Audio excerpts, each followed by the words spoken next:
Welcome everyone. This is our second lecture of electrochemistry module. Today we will understand what is electrode potential, what is standard electrode potential and what will be electromotive force of a galvanic cell. आइए समझते हैं.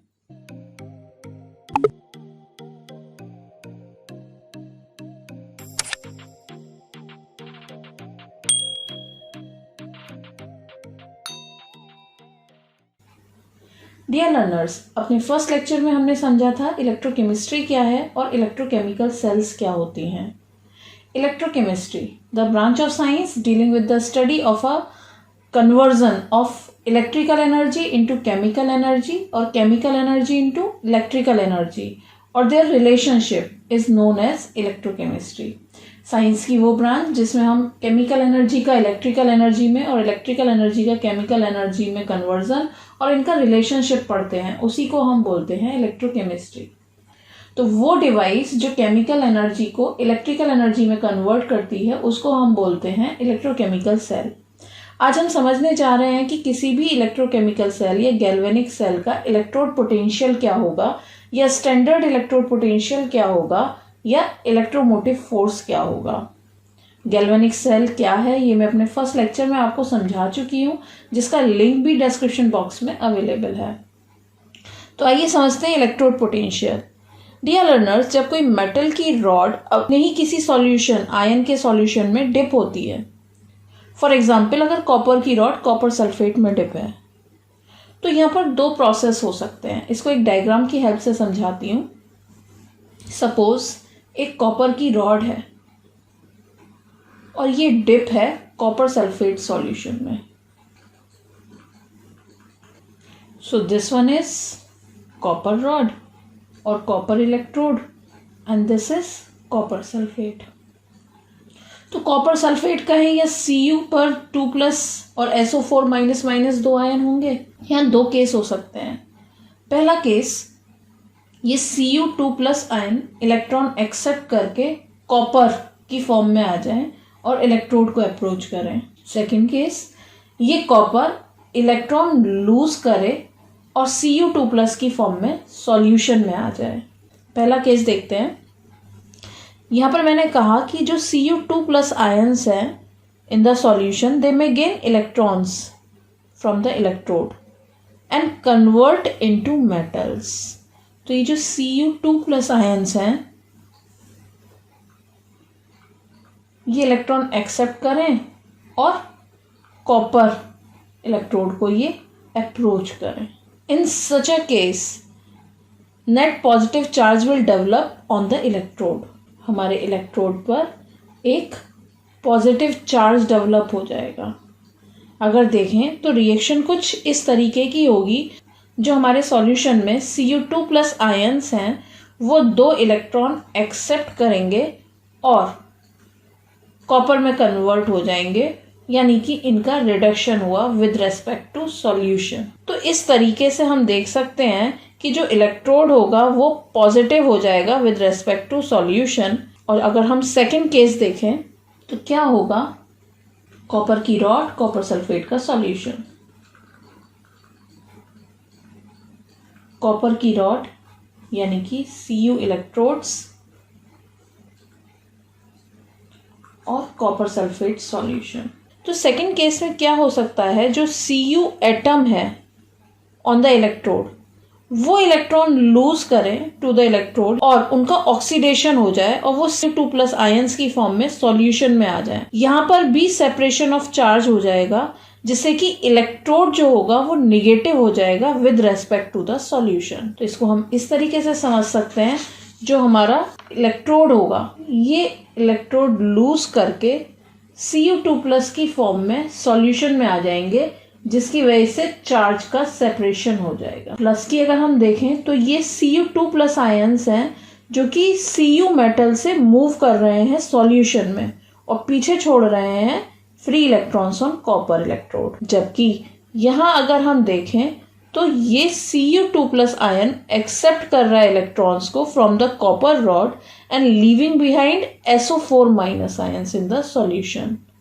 तो अगर हम second part में देखें क्या reaction हो रही है, तो यहाँ रिएक्शन जो हो रही है वो कॉपर जो इलेक्ट्रोड है ये इलेक्ट्रॉन लूज करके 2 इलेक्ट्रॉन लूज करके Cu2+ की फॉर्म में आ रहा है, जिससे कि इसका यहाँ हो रहा है oxidation with respect to solution. So due to the separation of charges between the electrode and the solution, first case में देखा इलेक्ट्रोड पर पॉजिटिव, सॉल्यूशन में नेगेटिव। सेकंड केस में देखा इलेक्ट्रोड पर नेगेटिव और सॉल्यूशन में पॉजिटिव। तो सेपरेशन ऑफ चार्ज हो रहा है between the electrode and the solution, जिसकी वजह से एक इलेक्ट्रिक पोटेंशियल सेट हो जाता है between the metal and it's solution. इसी इलेक्ट्रिकल पोटेंशियल डिफरेंस जो सेटअप हुआ है between the metal and it's solution, इसी को हम बोलते हैं electrode potential. The electrode potential difference is setup between the metal and it's solution is known as the electrode potential। Potential कितने type का होता है, जैसे कि हमने देखा था वहाँ एक एनोड था और एक कैथोड था। तो जैसा कि हम जानते हैं कि किसी एक पर ऑक्सीडेशन होता है, किसी एक पर रिडक्शन होता है। एनोड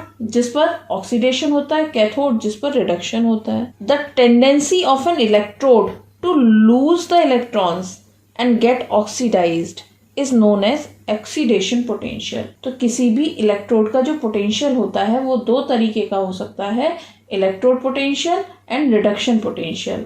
बात करते हैं ऑक्सीडेशन पोटेंशियल की। It is the tendency of an electrode to lose electrons and get oxidise. किसी भी इलेक्ट्रोड की इलेक्ट्रॉन को लूज करने की टेंडेंसी या ऑक्सीडाइज होने की टेंडेंसी ही ऑक्सीडेशन पोटेंशियल कहलाती है। इसको हम इस तरीके से समझ सकते हैं, oxidation potential is the measure of the tendency of an electrode to lose the electrons. For example जैसे कि जिंक की अगर हम बात करें तो यहाँ पर जो रिएक्शन दिखाई दे रही है दैट इज जिंक का ऑक्सीडेशन हो रहा है। ये इनकी इलेक्ट्रॉन लूज करने की टेंडेंसी है और इनका ऑक्सीडेशन पोटेंशियल कहलाएगी। सेकंड समझते हैं reduction potential. Reduction potential is the tendency of an electrode to gain the electrons. किसी भी इलेक्ट्रोड की इलेक्ट्रॉन को गेन करने की जो टेंडेंसी होगी उसको हम बोलते हैं रिडक्शन पोटेंशियल। फॉर एग्जाम्पल ये 2 इलेक्ट्रॉन एक्सेप्ट करके कॉपर में कन्वर्ट हो तो ये इसका रिडक्शन पोटेंशियल कहलाएगा। या फिर एक और एग्जांपल समझते हैं, ये हाइड्रोजन का रिडक्शन पोटेंशियल कहलाएगा। तो इस तरीके से हम देख सकते हैं कि जो भी ऑक्सीडेशन पोटेंशियल होता है वो रिवर्स होता है रिडक्शन पोटेंशियल के। देख सकते हैं हमने ऑक्सीडेशन पोटेंशियल में आप देख सकते हैं मैंने पहली रिएक्शन लिखी Zn की इलेक्ट्रॉन लूज करने की टेंडेंसी। तो यहाँ Zn+ की 2 इलेक्ट्रॉन एक्सेप्ट करने की जो टेंडेंसी है वो कहलाएगी इसका रिडक्शन पोटेंशियल। तो इस तरीके से हमने देखा कि किसी भी इलेक्ट्रोड का जितना ऑक्सीडेशन पोटेंशियल होगा उसका रिवर्स रिडक्शन पोटेंशियल होगा। फॉर एग्जाम्पल अगर जिंक की बात किया जाए तो जिंक का अगर जो रिडक्शन पोटेंशियल है वो होता है -0.76 वोल्ट। तो जो इसका ऑक्सीडेशन पोटेंशियल होगा वो +0.76 वोल्ट होगा। तो हुआ कि इलेक्ट्रोड पोटेंशियल क्या होता है। अगर आयंस की कंसंट्रेशन 1 मोल हो, टेम्परेचर 25 डिग्री सेंटीग्रेड हो, तो किसी भी अगर हमारी जो सेल रिएक्शन है अगर वो गैसेस है तो प्रेशर सपोज 1 एटमॉस्फेरिक प्रेशर है, तो जो भी इलेक्ट्रोड पोटेंशियल होगा वो स्टैंडर्ड इलेक्ट्रोड पोटेंशियल कहलाएगा। तो यहाँ पर हम ये समझ रहे हैं कि स्टैंडर्ड इलेक्ट्रोड पोटेंशियल क्या है। इलेक्ट्रोड पोटेंशियल हमने समझा कि किसी भी इलेक्ट्रोड का पोटेंशियल या टेंडेंसी इलेक्ट्रॉन लूज करने की या एक्सेप्ट करने की, ये तो कहला रही है इलेक्ट्रोड पोटेंशियल। लेकिन जब हम मेजर कर रहे हैं किसी भी हमारी जो कंसंट्रेशन है जो इलेक्ट्रोलाइट की वो 1 मोल हो, टेम्परेचर 25 डिग्री सेंटीग्रेड हो और अगर गैसेस रिएक्शन है तो प्रेशर 1 एटमॉस्फेयर हो, तो उस कंडीशन में जो इलेक्ट्रोड पोटेंशियल होगा वो स्टैंडर्ड इलेक्ट्रोड पोटेंशियल कहलाएगा और उसको हम E0 से रिप्रेजेंट करेंगे। So if the concentration of ions is 1 mole, the temperature is 25 degree centigrade and for the cell reaction where the gases are involved, the pressure is 1 atmosphere. Then the electrode potential is called the standard electrode potential. जो standard electrode potential होता है ये किस पर depend करता है। Number 1, it will depend on the nature of metals and its ion. हमारा electrode potential इस पर डिपेंड करेगा कि हमारी मेटल क्या है और उसके आयंस क्या है जिनमें वो डिप्ड है। Secondary concentration of the ion क्या है हमारे सॉल्यूशन में। फॉर एग्जांपल कॉपर रॉड अगर कॉपर सल्फेट में डिप है